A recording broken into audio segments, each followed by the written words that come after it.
টাকা, ইহুদি সারারা টাকা দিয়ে আপনাদের ঈমান হরণ করার জন্য চেষ্টা করতেছে। হঠাৎ করেই আমাকে ডেকে নিয়ে বলতেছে, তোমাকে এত লক্ষ এত কোটি টাকা দেওয়া হবে এইভাবে। বলে আপনি কে? তার পরিচয় পাওয়া গেল না। ওই টাকাকে আপনি নেবেন বলেন তো দেখি।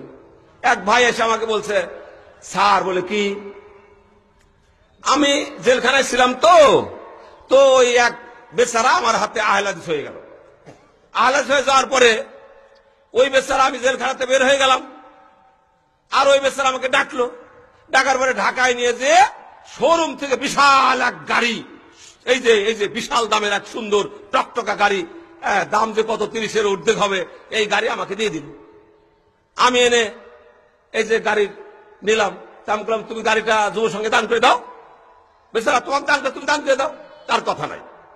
আমি বললাম যে এক কাজ করো, কে গাড়িটা দিল তার নাম ঠিকানা তার সবকিছু দাও, আমরা তাকে একটা ধন্যবাদ পত্র দেই যে আপনি আমাদের এই গাড়ি দান করেছেন, এই জন্য আপনাকে ধন্যবাদ।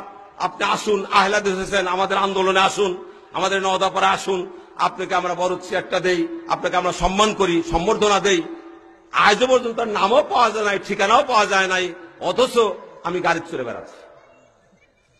কি করে আমাদের ভুল পথে নিচ্ছে বুঝতেছেন তো? আমিরে জামাত জেলখানায়, কথা বললে তো আমি সময় নষ্ট। আমিরে জামাত জেলখানায় ঢাকার এক বিশাল লোক ডেকে ডেকে বলল, নুরসালাম সাহেব আসেন তো। আমি কাউকে বিশ্বাস করি না, খালি আপনাকে বিশ্বাস করি। বলে কি, আপনাদের এতিমখানাগুলো অচল হয়ে যাচ্ছে, আমি কিছু টাকা দেব, আর সেই টাকাগুলো আপনি এতিমখানা চালাবেন। আমি গেলাম ঢাকায়, যাওয়ার পরে কোন দেয় কিভাবে এক লোক আর এক লোকের কাছে যায়, সে লোক আবার আর এক জায়গায় যায়, সে লোকের মাথায় অন্যরকম টুপি আবার আর এক জায়গায় যায়, পট করে এসে আমার পকেটে এত বড় একটা খাম দিয়ে যায়। আইনা নওদাপাড়া খুলে দেখি যে এর মধ্যে 2.5 লক্ষ টাকা। কিরে, কে দিল, কি সমাচার বলো? নাই। মোবাক্কারের হাতে জমা দিলাম, যেটা লিখে এতিমখানা চালান। এইভাবে 3 মাস 4 মাস চললো। চলার পরে হঠাৎ করে আমাকে বলছে, আপনারা আশা লাগবে না, আমরা অমুককে দেবো টাকাটা। বলে দেন। আর সেই টাকা অমুককে দিল, আর নওদাপাড়া আসে না। বলে ভাই, আপনার কাছে টাকা আছে? বলে হ্যাঁ, আমাকে দিচ্ছে টাকা। বলে কবে এগুলা দেন, আমাদের এতিমখানা পড়ে আছে। বলে একবারেই দেবো। আমিরে জামাতের কাছে, আমিরে জামাতের জন্য একটা লাল টকটকা গাড়ি কিনবো। জেলখানার থেকে যেদিন আমিরে জামাত বের হবে, সেদিন সেই লাল গাড়িতে করে আমিরে জামাতকে নিয়ে আসবো। এবার আমিরে জামাত বের হয়ে গেল, সে লাল গাড়িও নাই, সে লোকও নাই। সাবধান, টাকা দিয়ে আপনাদেরকে ভুল করাবে, আপনাদেরকে নানান রকম প্রলোভন দেখে আহলাদিস আন্দোলন থেকে সরিয়ে নেওয়ার জন্য চেষ্টা করবে।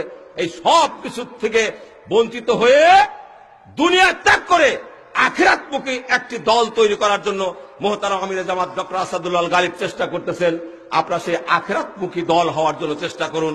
লা তাজালু তায়ফাতুম মিন উম্মতি জাহিরিনা আলাল হক লা ইয়াজুরুহুম মান খাযালাহুম হাত্তা ইয়াতি আমরুল্লাহ ওহুম কাযালিকা। নবী মুহাম্মদ রাসূলুল্লাহ সাল্লাল্লাহু আলাইহি ওয়াসাল্লাম বললেন, কিয়ামত পর্যন্ত একটি দল হকের উপরে টিকে থাকবে। চতুর্দিক থেকে লোকেরা তাদেরকে ক্ষতি করার জন্য চেষ্টা করবে, কিন্তু কোনো ক্ষতির দিকে তারা পা দিবে না, তারা হকের উপরে টিকে থাকবে।